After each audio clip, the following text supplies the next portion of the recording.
Tuhan yang bicara, dan itu tidak ada kepentingan manusia di situ. Jadi semua orang yang datang di sini beta harus akui, ibu-ibu adalah orang-orang hebat. Amin. Amin. Orang-orang yang punya jiwa besar, orang-orang yang mau diajar oleh Tuhan, dan pada akhirnya ibu-ibu adalah orang yang nanti diberkati Tuhan. Amin. Kita berikan tepuk tangan dulu sebelum kita mau belajar. Mohon maaf, kata saya panjang, gitu ya. Iya, nah mari kita fokus. Kita mau belajar dari kisah tentang apa yang Rasul Paulus ajar buat jemaat Tuhan di Korintus. Mari buka dalam kitab 1 Korintus pasal 7 ayat 1 sampai ayat 15. Amin. Ibu-ibu buka 1 Korintus pasal yang ke-7 ayat 1 sampai ayat yang ke-15. Oke? 1 Korintus pasal 7 ayat 1 sampai ayat yang ke-15. Amin. Oke. Kita harap ibu-ibu semua perhatikan supaya ibu-ibu memahami tentang kebenaran ini lalu bisa berbagi untuk orang-orang di sekitar ibu-ibu ya. Nah mari ibu-ibu perhatikan. Katong baca sama-sama, satu orang boleh baca satu ayat ya, karena ini ada 15 ayat. 16 sampai 15 saja. 16 ya. Oke. Mari katong baca. Demikian bunyi firman Tuhan tentang perkawinan. Dan sekarang tentang hal-hal yang kamu tuliskan kepadaku adalah baik bagi laki-laki kalau ia tidak kawin. Tetapi mengingat bahaya percabulan, baiklah setiap laki-laki mempunyai istrinya sendiri, dan setiap perempuan mempunyai suaminya sendiri. Hendaklah suami memenuhi kewajibannya terhadap istrinya, demikian pula istri terhadap suaminya. Istri tidak berkuasa atas tubuhnya sendiri, tetapi suaminya, demikian pula suami tidak berkuasa atas tubuhnya sendiri, tetapi istrinya. Janganlah kamu saling menjauhi, kecuali dengan persetujuan bersama untuk sementara waktu, supaya kamu mendapat kesempatan untuk berdoa. Sesudah itu hendaklah kamu kembali hidup bersama-sama, supaya iblis jangan menggodai kamu, karena kamu tidak akan tahan bertaraf. Hal ini kukatakan kepadamu sebagai kelonggaran dan sebagai kelonggaran. Namun demikian, alangkah baiknya kalau semua orang seperti aku, tetapi setiap orang menerima dari Allah karunia-Nya yang khas, yang seorang karunia ini, yang lain karunia itu. Tetapi kepada orang-orang yang tidak kawin dan kepada janda-janda aku anjurkan, supaya baiklah mereka tinggal dalam keadaan seperti aku. Tetapi kalau mereka tidak dapat menguasai diri, baiklah mereka kawin. Sebab lebih baik kawin daripada hangus karena hawa nafsu. Kepada orang-orang yang telah kawin, bukan aku, tetapi Tuhan, perintahkan supaya seorang istri tidak boleh menceraikan suaminya. Dan jikalau ia bercerai, ia harus tetap hidup tanpa suami atau berdamai dengan suaminya. Dan seorang suami tidak boleh menceraikan istrinya.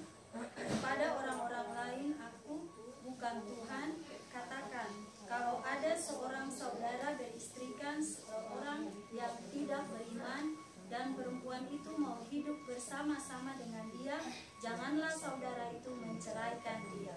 Dan kalau ada seorang istri bersuamikan seorang yang tidak beriman, dan laki-laki itu mau hidup bersama-sama dengan dia, janganlah ia menceraikan laki-laki itu.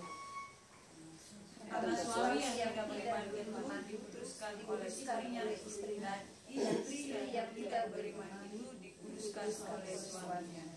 Andai kata tidak demikian, niscaya anak-anakmu adalah anak cemar, tetapi sekarang mereka adalah anak-anak. Ayat 15, katong sama-sama 2-3. Tetapi kalau orang yang tidak beriman itu mau bercerai, biarlah dia bercerai. Dalam hal yang demikian, saudara atau saudari tidak terikat, tetapi Allah memanggil kamu untuk hidup dalam damai sejahtera. Amin. Oke, Bapak Ibu, ibu-ibu semua siap dengan firman ini? Amin. Iya. Nah, ibu-ibu yang Tuhan Yesus berkati, kita sangat percaya bahwa firman Tuhan itu datang sebenarnya tidak kebetulan, sesuai kebutuhan. Setuju? Amin. Oke, atau harus belajar bahwa firman itu datang bukan untuk orang lain, tapi itu untuk katong. Belajar dengan firman begini, jangan itu kalau dia datang gue dengan firman itu. Tidak. Tapi firman Allah itu untuk pribadi ibu-ibu dan beta yang dengar.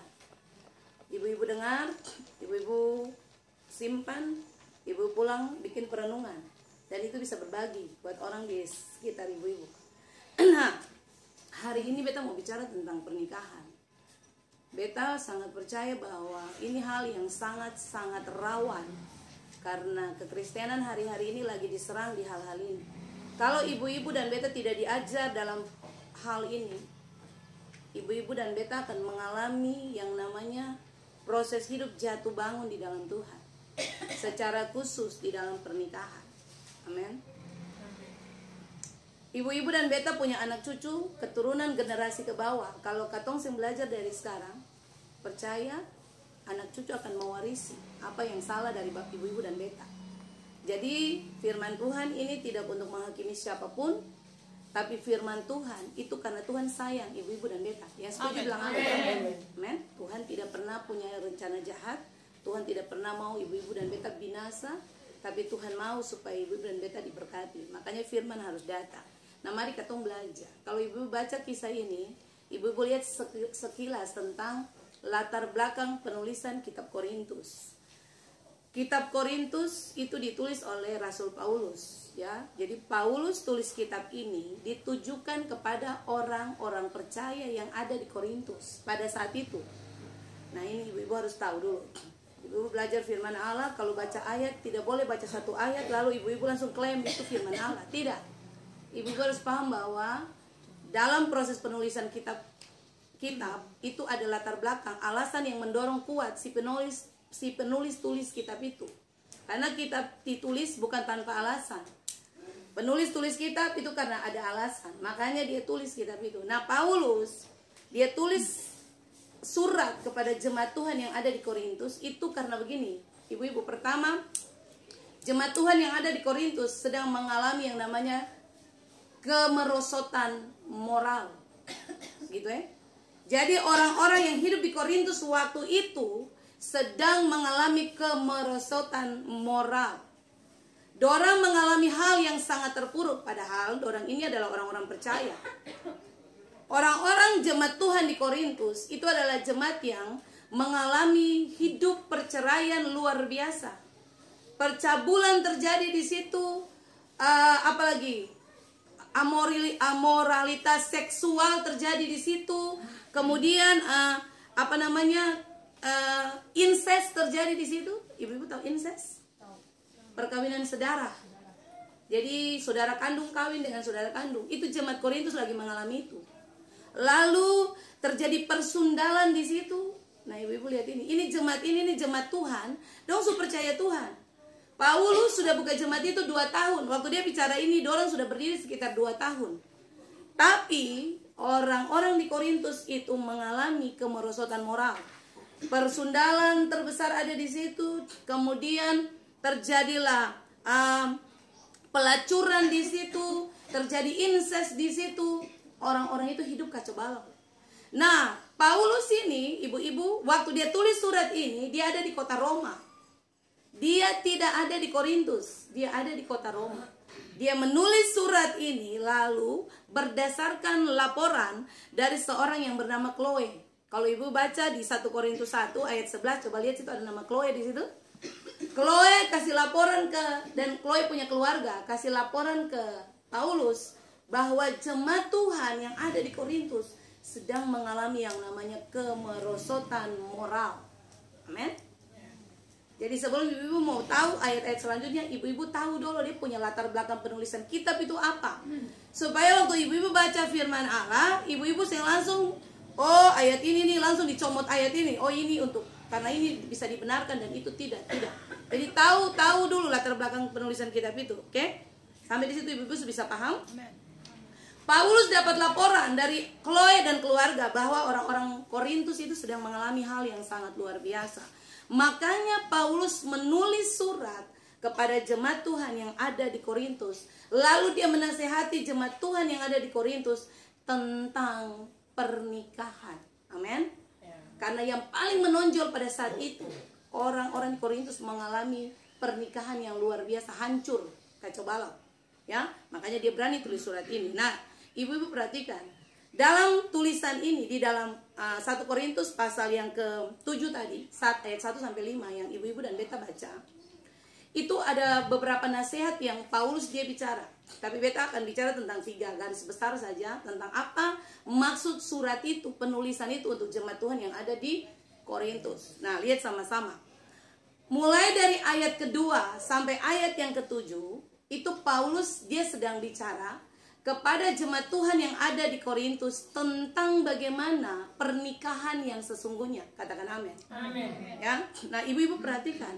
Mulai dari ayat 2, kalau ibu-ibu lihat, coba tolong kembali ke ayat 2, ibu-ibu lihat. Ayat 2 itu ibu perhatikan sama-sama dengan beta. Di situ dikatakan, tetapi mengingat bahaya percabulan, baiklah setiap laki-laki mempunyai istrinya sendiri, dan setiap perempuan hendaknya mempunyai suaminya sendiri. Nah, ibu-ibu lihat, Paulus di awal dia bilang begini, bahwa kalau bisa saya usah kawin. Nanti kalau ibu-ibu baca di ayat bawah tadi ibu-ibu ketemui, Paulus bilang bahwa lebih baik saya usah kawin sama dengan dia. Karena rasul yang saya kawin sampai mati itu Paulus. Paulus tidak menikah, ibu-ibu. Dia memberikan dia punya seluruh hidup khusus untuk melayani pekerjaan Tuhan. Makanya dia bilang kalau memang saya mau kawin, mending sama dengan beta. Hidup saya usah menikah, tapi kasih hidup for melayani pekerjaan Tuhan. Tapi di ayat 2 Paulus menyadari begini. Karena bahaya percabulan itu sangat bahaya, Paulus langsung relatif berkata, dia bilang apa? Kalau bisa kawin saja. Begitu. Jadi dia lagi memposisikan, dia suruh kawin. Ini bukan posisi orang yang sudah cerai, tapi dia lagi bicara kepada orang yang sejenis dengan dia. Bisa paham? Paulus yang pernah menikah. Jadi waktu dia bicara itu di ayat 2, dia bilang lebih baik kawin saja. Artinya begini ibu-ibu, dia lagi bilang kalau saya kuat tahan sama dengan dia, kawin saja. Itu untuk orang-orang yang tidak kawin pada waktu itu. Ya, jadi bujang-bujang yang sudah tua-tua bujang yang sering menikah, dia bilang begini, mengingat itu bahaya percabulan, itu sangat berbahaya, mending kawin saja. Nah, coba ibu perhatikan yang beta kata percabulan yang dia maksud tuh apa? Tadi beta sudah bilang, kata percabulan itu diambil dari kata Yunani porneia. Jadi kata porno itu diambil dari kata itu, porneia. Porneia itu percabulan, ya. Biasa, porneia biasa. Ia, ya. Porneia biasa. Porneia arti begini, ibu. Paulus bilang begini. Mengingat porneia ini sangat-sangat tidak baik.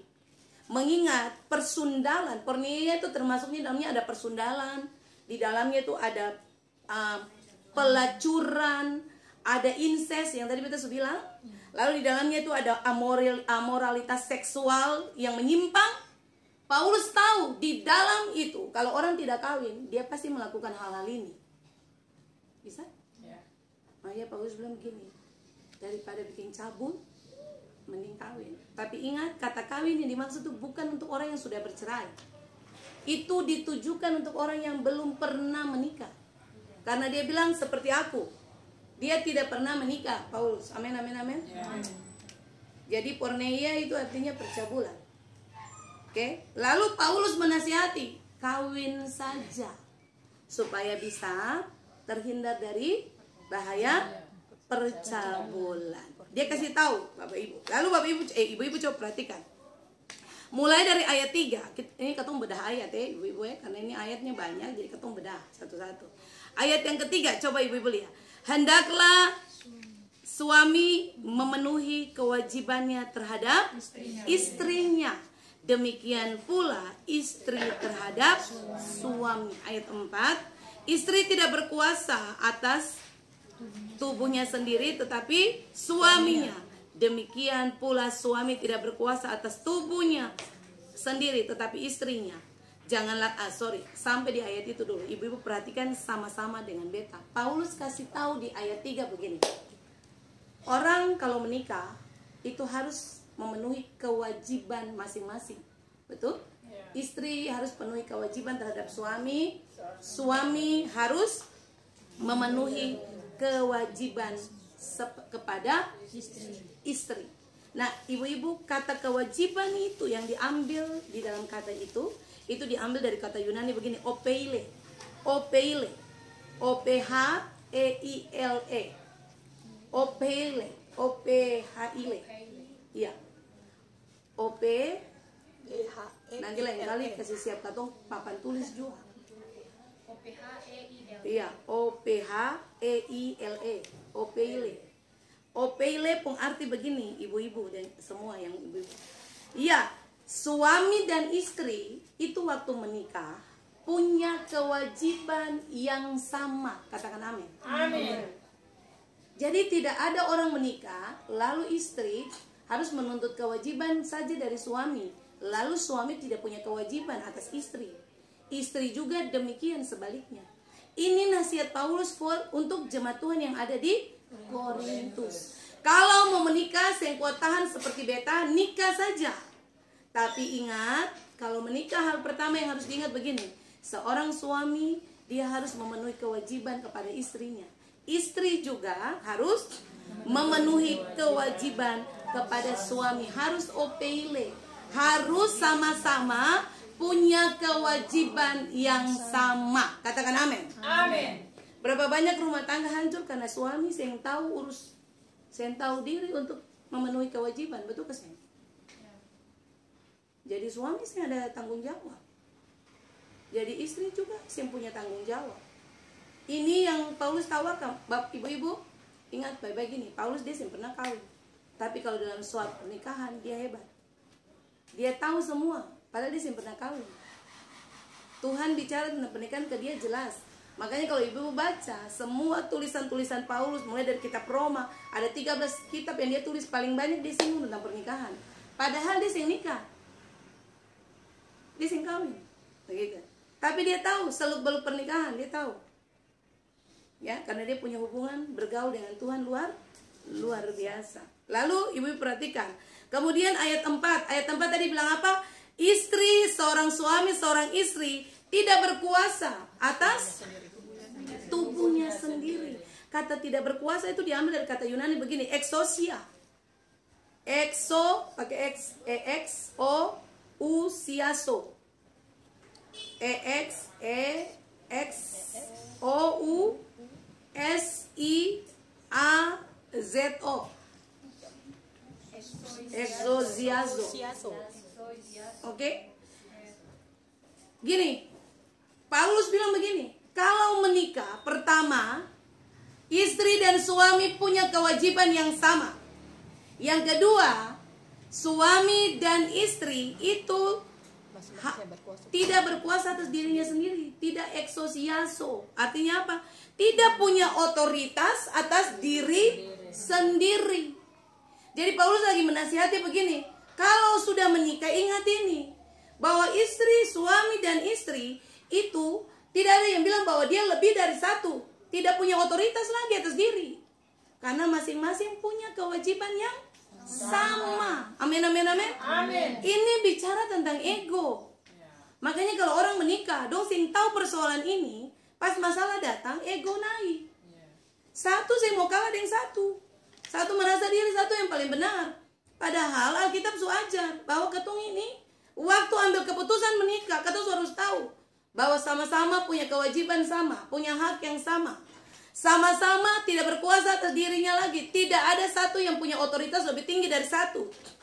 Suami dan istri harus saling menghargai. Itu yang Paulus ajar, ibu-ibu, oke? Lalu ibu-ibu coba perhatikan ayat yang berikut. Ayat 5, coba satu orang tolong baca quote-quote ayat itu, ayat 5. Menjauh kecuali dengan persetujuan bersama untuk sementara waktu, supaya kamu mendapat kesempatan untuk berdoa. Ya. Oke? Sesudah itu hendaklah kamu kembali hidup bersama-sama, supaya iblis jangan menggoda kamu, karena kamu tidak tahan bertarak. Ya.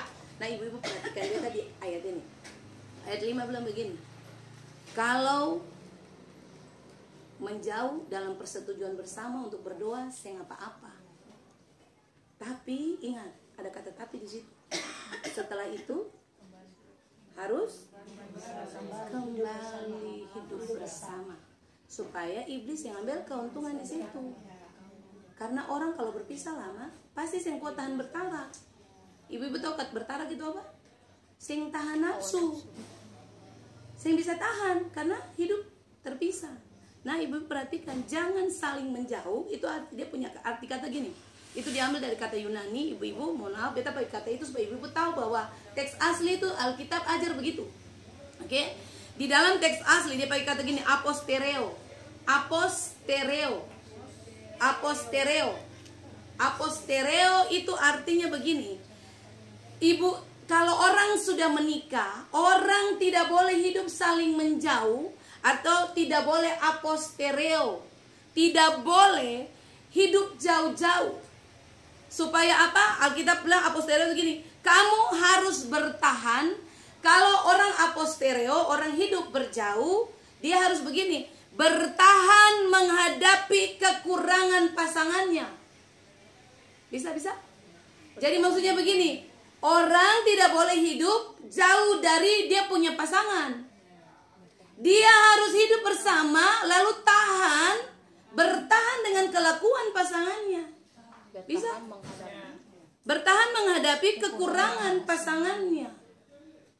Ibu-ibu lihat ini, bisa sampai di sini? Kalau bukan Tuhan orang tidak bisa. Ya. Bagus tadi.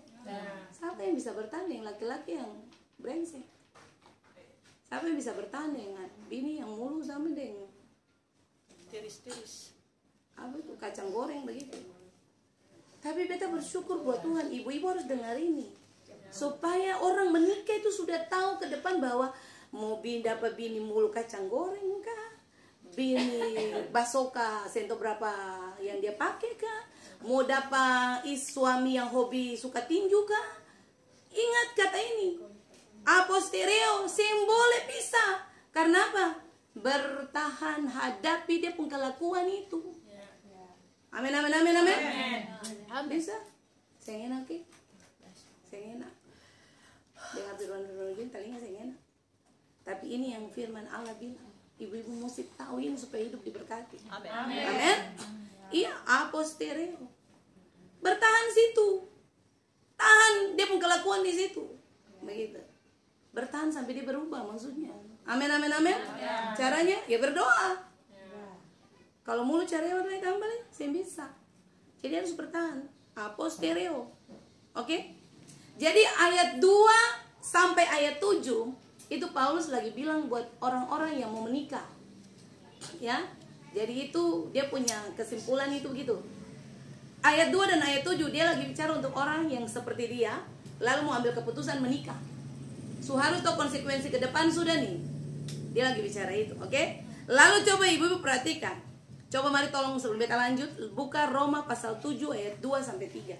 Tolong baca itu tuh kuat-kuat. Roma pasal 7 ayat 2 sampai 3. Sebab seorang istri terikat oleh hukum kepada suaminya Ya. selama suaminya itu hidup. Ya. Akan tetapi apabila suaminya itu mati, bebaslah ia dari hukum yang mengikatnya Ya. kepada suaminya itu.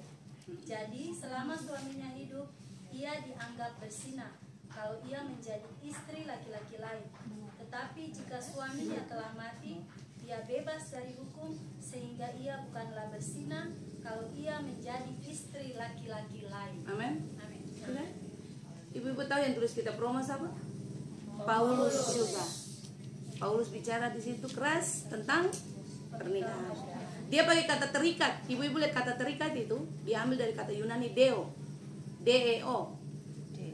Deo. Dia bilang begini, kalau suami masih hidup, bercerai tapi suami masih hidup, kamu masih deo. Kamu masih terikat. Pengadilan kasih putus itu dunia. Tapi di hadapan Tuhan Allah, kita lagi ajar begini, kamu deo. Kamu terikat. Bisa? Sudah? Kamu terikat.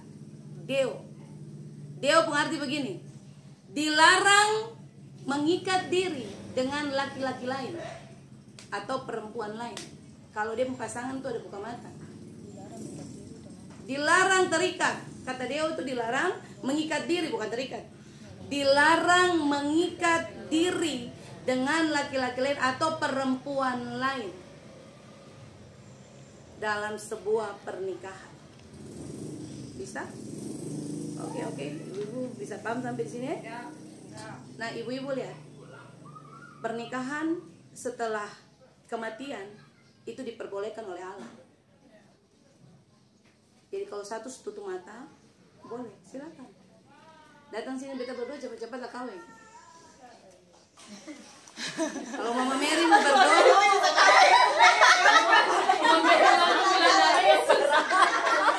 jadi kenapa darah Yesus buat kami? Haleluya. Ya, Mama Oke, Mama Mary, Mama Heni, mari cepat-cepat beta berdoa. Oke, sudah. Jadi kalau semati pasangan datang, lah beta berdoa cepat-cepat Tuhan kasih pasangan yang terbaik. Ya. Beta harus punya pergumulan khusus buat 3 bidadari yang ada nih. Minta Tuhan kasih dorang pangeran-pangeran yang hebat. Gitu ya? Oke, jadi ibu-ibu lihat Roma pasal 7 ayat 2 sampai 3 keras ya? Deo, kamu Deo. Kalau kamu punya pasangan itu masih buka mata. Tidak boleh menikah, tidak boleh mengikat diri dengan laki-laki atau perempuan siapapun. Kalau mau kawin tunggulah dia mati dulu. Berdoa sampai dia mati.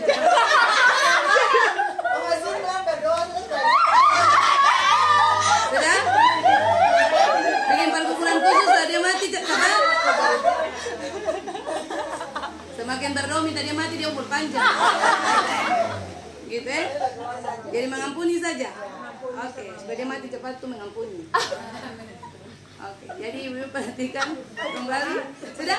Dari ayat 2 sampai ayat 7 bisa mengerti? Sudah? Sepaham? Jadi ayat 2 sampai 7 itu Paulus bicara untuk orang-orang yang mau kawin. Dia sudah kasih untuk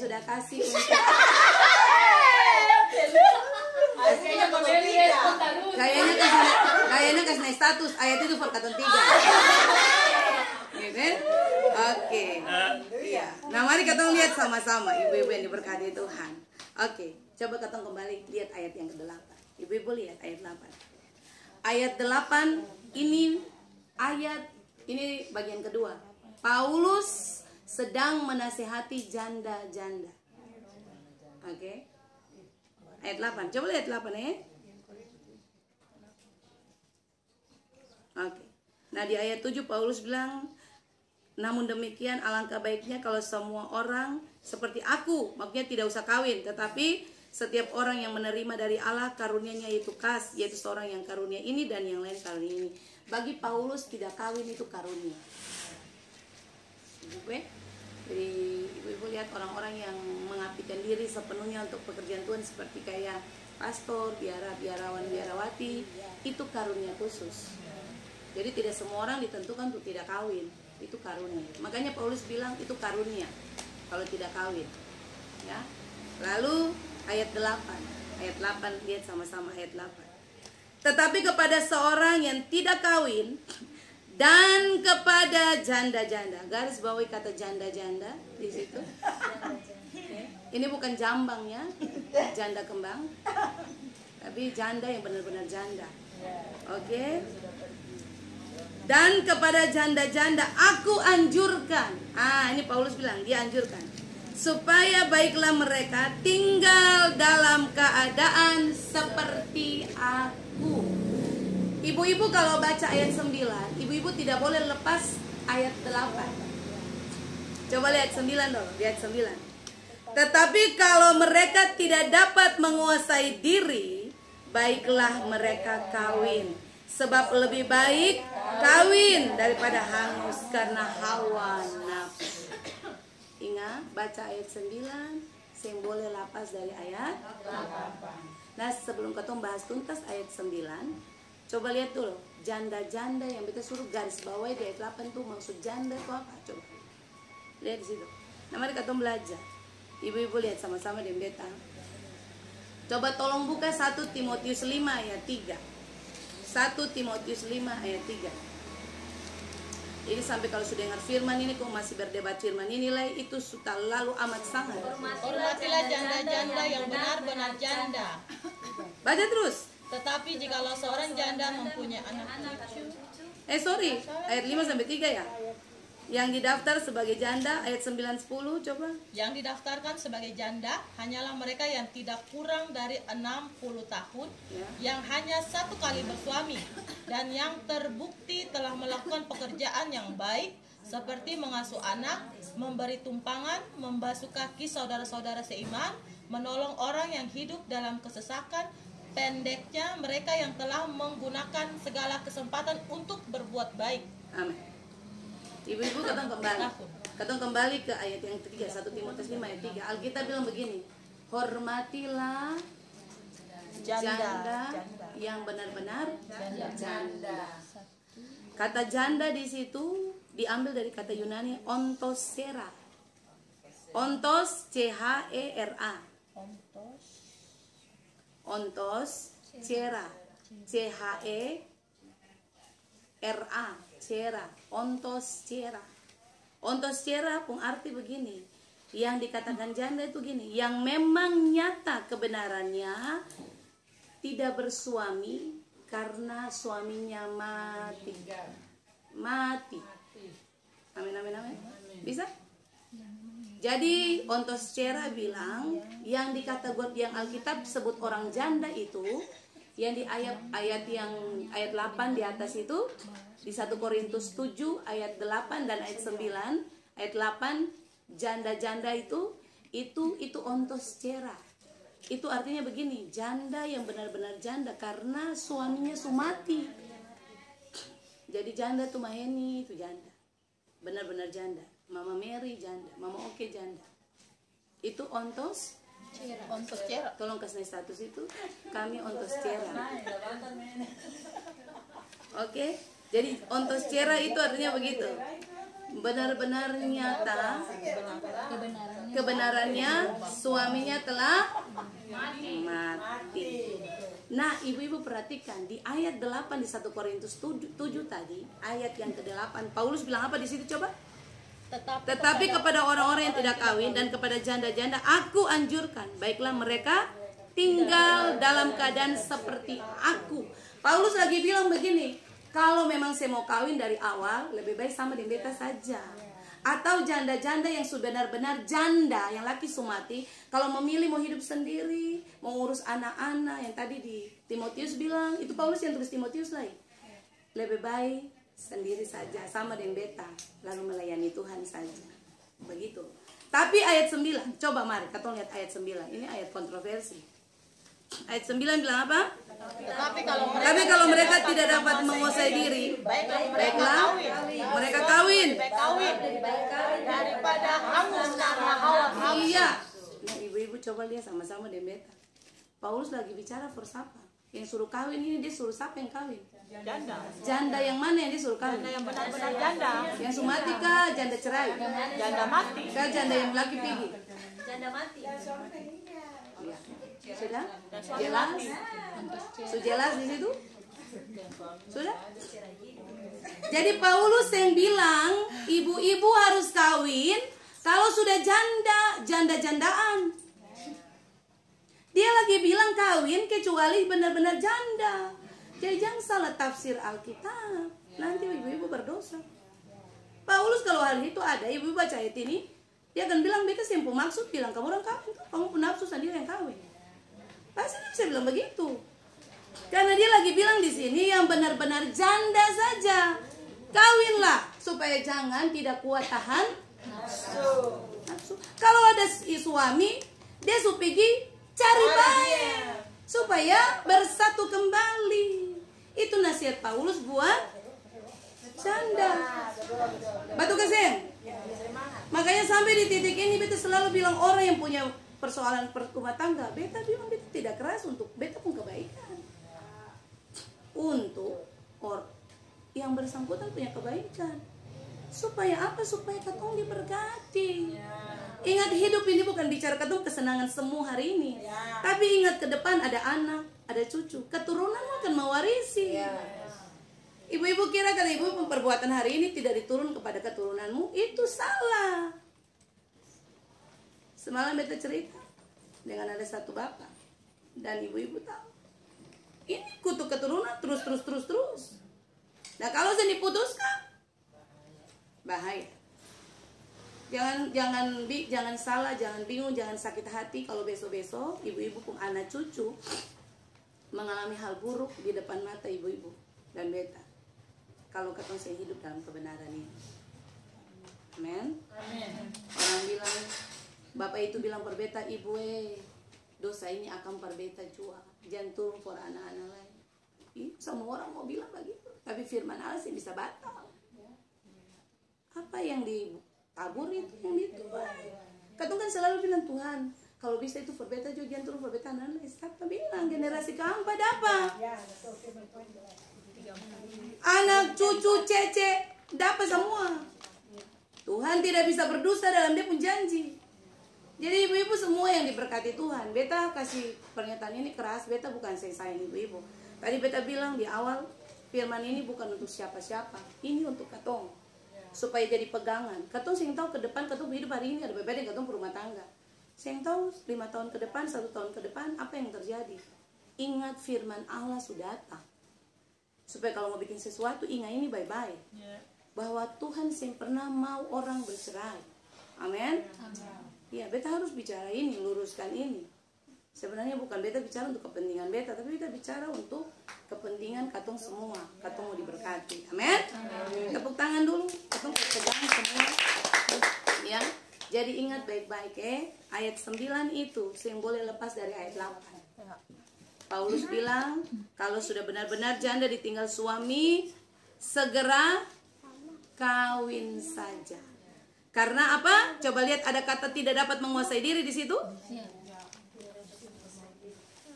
Iya, tetapi kalau mereka tidak dapat menguasai diri. Nah, ibu-ibu lihat, kata menguasai diri yang Paulus dia bilang, itu diambil dari kata Yunani begini. Egra teu omai.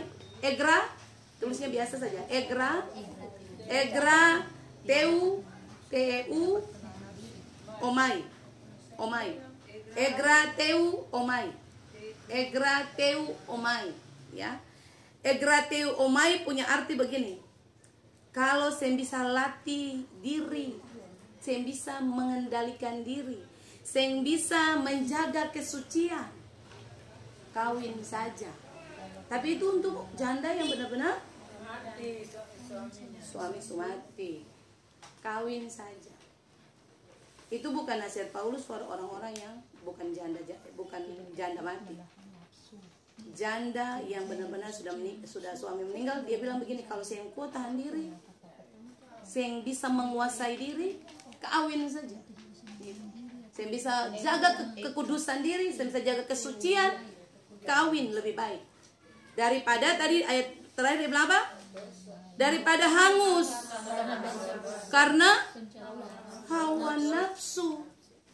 Ingat, ibu-ibu beta tadi bilang Rasul Paulus dia sing kawin, tapi dia paling tahu bahaya percabulan. Dan itu yang sedang dialami jemaat Tuhan saat itu di Korintus. Makanya dia bilang, dia nasihati janda-janda kawin. Dia nasihati orang-orang yang sutua bujang, sing kawin-kawin, kawin saja. Daripada nanti hangus karena hawa nafsu. Iya, itu. Jadi ayat 9 sudah bisa jelas? Ibu-ibu saya yang tanya-tanya lah itu. Sejelas-jelasnya. Sangat jelas. Gitu Kalau baca ayat 9, tolong lihat di atas ayat 8. Jangan comot ayat 1 saja lalu membenarkan ayat itu. Salah itu secara salah belajar Alkitab yang begitu. Kita baca semua baru bisa tahu. Lalu yang berikut, ibu-ibu perhatikan. Ayat yang ke-10 sampai yang selesai, ibu-ibu perhatikan, itu Paulus lagi bukan ayat 10. Iya, coba ketemu lihat ayat 10. Ayat 10 bilang, kepada orang-orang yang telah kawin, bukan aku, tapi Tuhan perintahkan supaya seorang istri tidak boleh menceraikan suaminya. Dan jika ia bercerai, ia harus tetap hidup dengan suami. Dia harus hidup tetap suaminya. Nah, ibu-ibu perhatikan ayat 10 dan ayat yang ke-11. Ini Paulus lagi kasih tahu kalaupun mau bercerai, kalaupun mau bercerai, dia mempersyaratan ada 2. Pertama, dia harus apa di situ? Tetap hidup tanpa suami. Bisa? Kata tetap hidup tanpa suami itu diambil dari kata Yunani meno. Meno biasa, meno. Kata meno pun arti begini, kalaupun itu keadaan sangat mendesak untuk bercerai, meno saja. Meno itu begini, harus tunggu. Lihat itu tuh, cerai tapi yang boleh bersuami. Harus tunggu, harus berharap, lalu harus bertahan sampai suami pulang. Gila sih, bisa. Itu cuma Tuhan saya bisa bikin, kalau orang bisa begitu. Pokoknya tergantung pulang ke rumah istri atau pulang ke rumah bapak. Jadi ibu-ibu ayat 10 dan ayat 11 itu Paulus kasih nasihat itu untuk orang-orang yang terlalu paksa diri mau cerai. Susah bisa, kata susah cocok, saya bisa bersama lagi, harus cerai. Paulus bilang begini, bisa. Tapi ingat, 1, yang boleh kawin lagi, harus tetap hidup tanpa suami. Harus meno. Ose harus tetap sendiri di rumah. Lalu Ose harus tetap tunggu Ose pulaki. Berharap dia harus pulang. Bertahan sampai dia pulang. Lalu ini orang akan bilang gini, lah kata masih muda, kata tunggu lah dia pulang, kata tua, kata saya bisa kawin, kata tua.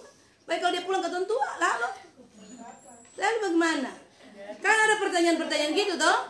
Lah kira-kira kata masih muda nih, kata mau tunggu. Ini sebagaimana caranya, ibu-ibu meno. Bukan meno, jangan seno. Begitu ya? Iya, ini Alkitab bilang. Jadi ibu-ibu kalau bilang bahwa ada ayat firman Tuhan yang membolehkan orang cerai, itu salah. Tuhan Allah bicara, beta sudah bilang, iya Tuhan kalau dia berfirman, dia bisa membatalkan firman. Ibu-ibu kalau baca Alkitab itu ada ayat sedikit kontroversi, selidiki dia baik-baik. Sebab tidak mungkin ayat itu dia saling menyerang dengan satu ayat. Saya bisa. Apalagi Paulus yang bicara. Paulus bicara. Roma Paulus bicara. Timotius Paulus yang bicara. Korintus Paulus yang bicara. Masa satu orang yang bicara dia berubah-ubah? Itu orang bagaimana? Dia punya kepribadian ganda kalau begitu. Jadi Paulus bilang kalau mau betul-betul mau cerai, mesti tahu konsekuensi. Bertahan sendiri juga. Kalau ada anak, urus anak saja. Lalu meno. Tetap bertahan. Berharap. Menunggu sampai dia pulang. Sampai neno sekali. Sudah? Sampai pulangnya sudah.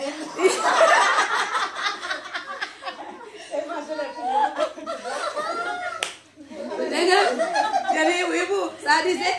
Sadis ya? Yang enak memangnya. Makanya beta bilang kawin itu lebih baik pikir matang-matang dulu. Pulang sampaikan for anak-anak muda, anak-anak yang mulai gadis-gadis, ataupun keluarga yang anak-anak belum menikah, kasih aja pengajaran ini supaya waktu dong mau menikah itu dong sudah tahu konsekuensi, dong sudah tahu bahwa perceraian itu sih bisa biar ketok palu lagi. Itu cuma di dunia, di surga seng, di hadapan Tuhan Allah seng. Jadi ingat ini baik-baik ya. Jadi Paulus bilang apa? Pertama harus tetap hidup tanpa suami, meno. Oke, yang kedua Paulus bilang apa? Yang kedua, berdamai dengan suami. Lihat, berdamai dengan suami. Lalu pertanyaan, lah kira-kira kalau dia yang musuh katong bagaimana? Ya, berdamai sendiri. Kembali ke pasal pertama, meno, sabar, tunggu sampai dia pulang. Lalu kalau dia sepi kawin, tunggu meno. Hilang dia sudah ada orang lain. Meno. Gila? Bisa? Sabar. Ibu-ibu yang diberkati Tuhan, coba ibu-ibu perhatikan beta. Kalau sampai firman Allah bilang bersabar sampai dia pulang, itu berarti suami pasti pulang. Amin. Sebab Alkitab tidak pernah salah. firman Allah tidak bisa salah Bapak Ibu. Sampai kalau Alkitab bilang meno, tunggu, sabar, sampai berharap dia pulang, itu berarti dia pasti pulang. Amin. Seberapa banyak orang yang ketemu dia cerita banyak toh? Ada yang lagi pisah 10 tahun pulang ke sini. Pulang. Karena istri-istri meno. Tapi kalau istri yang meno bagaimana? Ada yang pulang, ada yang seleb pulang ke rumah bapak. Nah, begitu. Jadi beta mau bilang untuk ibu-ibu firman Allah tidak pernah salah. Amin, amin, amin. Iya, yang kedua nih, berdamai dengan suami. Berdamai. Nah, kata berdamai itu begini, diambil dari kata Yunani katalaso. Katalaso. Tulisannya biasa L2 double L2 S double 2. Katalaso. Kata LLASSO, katalaso. Iya, jadi Alkitab Paulus lagi bilang begini, kalau mau kawin pertama harus meno. Yang kedua mesti damai, berdamai dengan suami, pasangan. Kata-kata langsung arti begini, Ose, ibu-ibu dan beta, katong harus merubah katong cara pikir tentang katong punya suami. Jadi rubah cara pikir. Orang kan kadang-kadang laki-laki ini katong berpikir semua yang sembai tentang dia, katong berpikir tentang hal buruk tentang katong pasangan. Dia itu begini, dia itu begini, laki-laki begini, itu begini, begitu dan begini. Tapi Alkitab bilang kata laso. Kalau saya mau bercerai, siapa apa boleh. Tapi saya harus menjaga pikiranmu tentang hal-hal buruk yang saya pikirkan tentang suamimu. Bisa? Kemudian dibilang apa lagi? Berpikir positif terhadap suami. Jadi suami pun sembai-sembai yang membuat katong sakit hati, yang katong memutuskan menceraikan dia, pikir semua yang baik tentang dia. Itu kata laso. Sampai di titik ini orang bercerai itu ibu-ibu, ini kenyataan. Orang semua yang punya kasus divorce itu pasti yang pernah orang bilang bercerai aman-aman, sekalipun bilang baik-baik. Tapi di sini tuh seng, betul ke seng? Karena ada kepahitan. Siapa yang disakiti, siapa bisa berpikir positif tentang dia? Siapa yang kalau macam disakiti, siapa yang bisa merubah cara pikir tentang dia? Kata laso, saya bisa. Tapi katong harus lakukan ini karena ini firman Allah. Alkitab bilang kata laso. Berpikir yang baik tentang katong punya pasangan. Lalu tunggu sampai dia pulang. Amin, amin, amin. Iya. Jadi itu yang Paulus nasihati untuk orang-orang yang mau bercerai. Jadi ayat 10 dan ayat 11, ibu-ibu kalau tulis di catatan kasih garis bawahi 2 ayat ini untuk orang yang mau cerai. Ya. Tapi konsekuensinya berat. Itu berat itu. Bisa cerai, bisa. Jadi kalau ibu-ibu ada yang bilang, beta yang cocok lah, tapi tahu harus punya konsekuensi itu, beta harus meno. Beta cerai dia, tapi harus tunggu dia sampai dia pulang. Mending dia cerai. Karena kan pasti orang yang sama yang akan pulang. Kakak tunggu siapa yang datang for ketong? Orang lain. Alkitab saya bilang, bertahanlah tunggu orang lain datang melamar. Bertahan meno. Tunggu dia yang sama, yang pulang. Lebih baik jangan cerai karena nanti dia pulang lagi. Jadi kesini kalau memang dia yang menceraikan, ya sudah, kalau dia menceraikan meno saja. Itu dia sepihak kan? Jadi beta mau bilang untuk ibu-ibu semua ini dalam nama Yesus, beta bilang, jangan coba-coba ambil kutuk perceraian. Jangan. Kalau dia mau cerai silakan. Jangan ibu-ibu ambil kutuk perceraian. Jangan ibu-ibu yang pergi urus di pengadilan. Jangan ibu-ibu yang cari saksi lalu naik pengadilan untuk menceraikan pasanganmu. Jangan. Ibu akan menanggung kutuk itu seumur hidup. Jadi kalau macam lagi divorce, dia mau cerai, silakan, itu urusan dia. Tidak boleh ambil kutuk. Jadi selalu bilang buat orang, jangan coba-coba kasih kotor tangan dengan hal-hal yang ibu-ibu, waktu ibu ambil keputusan untuk menceraikan, ibu-ibu lagi bertentangan dengan Tuhan Allah yang membuat pernikahan. Kita selalu bilang orang kalau bertentangan dengan Tuhan Allah, siapa yang mau tolong? Kalau ketong saya suka dengan manusia suka ketong, manusia Tuhan bisa tolong. Tapi kalau Tuhan yang sudah menentang, siapa yang mau tolong ketong? Nah, jadi artinya ini firman mari ketong kembali introspeksi. Kalau memang ada kesalahan, ketong perbaiki. Karena beta percaya bahwa Tuhan itu dia Allah yang paling memahami ketong punya hidup. Seburuk apapun ketong, dia sangat mengasihi Bapak Ibu dan Det. Amin. Jadi ingat itu ayat 9 dan ayat 10 dan ayat 11. Nah, mari ketong selesaikan ayat yang sisa. Ayat 12 sampai ayat 14. Ayat 12 sampai ayat 14 itu Paulus dia lagi menasehati orang-orang yang kawin tidak seagama. Lihat di sini. Jadi ini dia bilang semua, jadi jelas semua. Supaya kalau ibu-ibu belajar ini benar, lalu ibu-ibu dapati ada kasus orang yang dia punya pasangan tidak seagama, perempuannya mungkin Kristen, lalu suaminya Muslim. Nasihati berdasarkan firman ini, ya. Jadi di ayat yang ke 12 sampai ayat yang ke-14, ibu-ibu perhatikan ayat 12. Coba lihat ayat 12, ketong baca sama-sama. Kepada orang-orang lain, aku bukan Tuhan, katakan, kalau ada seorang saudara beristrikan seorang yang tidak beriman dan perempuan itu mau hidup, janganlah menceraikan dia. Oke, sampai di kata situ dulu. Ketong lihat sama-sama ayatnya pelan-pelan. Ibu perhatikan, Paulus nasihati orang yang mau menikah beda agama.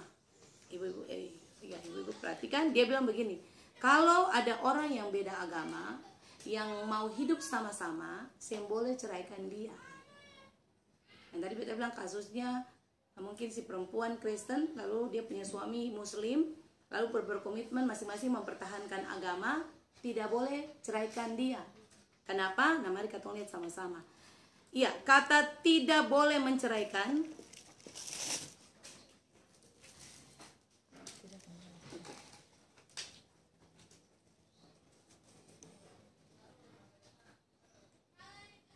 oh ya, sorry, ibu-ibu perhatikan dulu kata tidak beriman di situ. Kata tidak beriman itu diambil dari kata Yunani apistos. Apistos itu artinya bukan orang Kristen. Jadi kalau mau kawin yang bukan beragama Kristen itu apistos. Oke? Kawin beda agama, apistos, orang yang tidak Kristen. Jika suami istri mendapat pasangan orang yang apistos, ibu-ibu, dan orang itu mau hidup, Alkitab bilang jadi dia mau hidup sama-sama, saya boleh ceraikan dia. Kata mau hidup itu diambil dari kata Yunani begini, suneo dokeo. Suneo dokeo. Maaf ya, katong belajar ini pengajaran dia, katong belajar sedikit lama. Suneo dokeo. Ya, suneo dokeo pun arti begini.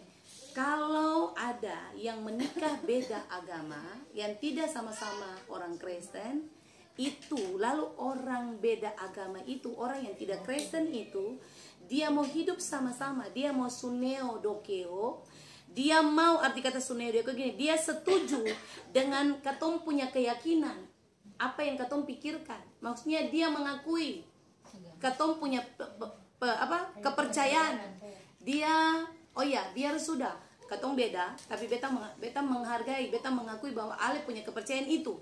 Bisa? Itu suneo dokeo. Nah, maka jangan ceraikan orang itu. Oke? Jadi ternyata orang kawin beda agama, dia harus punya satu pemahaman bahwa ketika dia beda agama, tapi dia harus meyakinkan dia punya pasangan harus setuju dengan apa yang dia pilih. Kalau dia mau mempertahankan, contoh dia tetap Kristen, dia punya pasangan tetap agama lain, itu bisa suneo dokeo. Yang penting pasangan itu bisa memahami apa yang dia percayai, menghargai apa yang dia anut, dia percayai, itu bisa. Amin. Oke? Ibu baru pernah dengar ini? Ya. Selama ini kan orang pikir, tapi ingat kasus ini bukan lalu bisa. Artinya ini Paulus menasihati karena mungkin saat itu di Korintus sedang terjadi begitu. Tapi bukan berarti lalu diperbolehkan untuk semua menderita. Kata yang satu agama saja ada ikan lutut mau mati sampai ketemu suami bertobat, apalagi beda. Itu bergumul sampai bisa lutut-lutut patah. Ada yang satu agama, satu sama-sama Kristen saja, Bini rajin berdoa, laki tinggal menggerong. Jadi artinya ini beta sarankan mending jangan. Itu beta, bukan Tuhan, bukan Paulus. Kalau Paulus lagi menasihati karena kasus pada saat itu di Korintus terjadi begitu. Bisa paham ya? Makanya dia bilang suneo dokeo, bisa. Tapi yang penting dia harus pahami. Dia harus memahami tentang apa yang dia pasangan punya keyakinan. Dia harus akui itu. Oh, amin, amin. Iya. Lalu Alkitab bilang alasannya begini, tidak boleh cerai. Alasan yang kedua begini, karena istri yang kudus itu menguduskan suami. Nah, jadi begini, ibu-ibu, orang yang menikah beda agama, lalu pasangan yang beda agama itu bisa memahami apa yang dia punya pasangan yakini, dengan secara tidak langsung pasangannya yang beragama Kristen itu telah menguduskan suaminya yang beda agama itu. Amin, amin. Jadi itu yang Paulus bilang, sudah menguduskan. Jadi terjadilah proses kekudusan oleh karena si istri yang kudus itu. Amin. Jadi itu yang Paulus bilang tidak boleh ceraikan. Lalu ibu-ibu perhatikan, Alkitab bilang begini. Coba ibu baca selanjutnya terus di ayat yang berikut. Coba. Dan kalau ada seorang istri bersuamikan seorang yang tidak beriman dan laki-laki itu mau hidup bersama-sama dengan dia, janganlah ia Ya, itu sebaliknya dari tadi ayat 12 ya, ayat 14. Karena suami yang tidak beriman itu dikuduskan oleh istrinya, dan istri yang tidak beriman itu dikuduskan oleh suami. Ya, tadi beta sudah bilang toh, kata dikuduskan. Nah, ayat 15 coba. Tetapi kalau orang yang tidak beriman itu mau bercerai, biarlah ia bercerai. Dalam hal yang demikian, saudara atau saudari tidak terikat. Tetapi Allah memanggil kamu untuk hidup dalam damai sejahtera. Nah, ibu-ibu beta tutup dengan ayat ini, kata hampir selesai. Ibu-ibu perhatikan. Dalam kasus-kasus tertentu, kasus ini yang paling banyak. Ada orang menikah beda agama, lalu pisah. Dia Kristen, dia menikah dengan pasangan berbeda agama dengan cara agama itu. Lalu dia cerai. Apakah itu dibolehkan? Paulus bilang bisa. Mari kita jelaskan supaya ibu-ibu tahu kasus-kasus ini, supaya bisa jelaskan ke orang-orang. Alkitab bilang kalau pasangan yang tidak beriman itu mau menceraikan dia, silakan. Betul tuh? Di situ ada bilang silakan. Dia bilang apa? Beriman itu menceraikannya, biarkan dia bercerai. Dengan demikian saudara tidak terikat. Nah, Paulus bilang begini, kalau umpamanya ketemu menikah beda agama, lalu ketemu pasangan itu dia yang sepaham, dia yang mengerti apa yang ketemu yakini, lalu dia mau ceraikan ketemu, biarkan dia yang cerai. Oke? Lalu katong tidak terikat lagi dengan pernikahan. Nah, ini kasus ini yang ibu-ibu mesti pahami. Biarkan dia bercerai karena katong tidak seiman. Dia supik gini, biarkan dia bercerai karena katong tidak terikat. Kata terikat tuh begitu. Anda tidak terikat, kamu tidak terikat. Terikat diambil dari kata Yunani doulo, D-O-U-L-O 2. Doulo.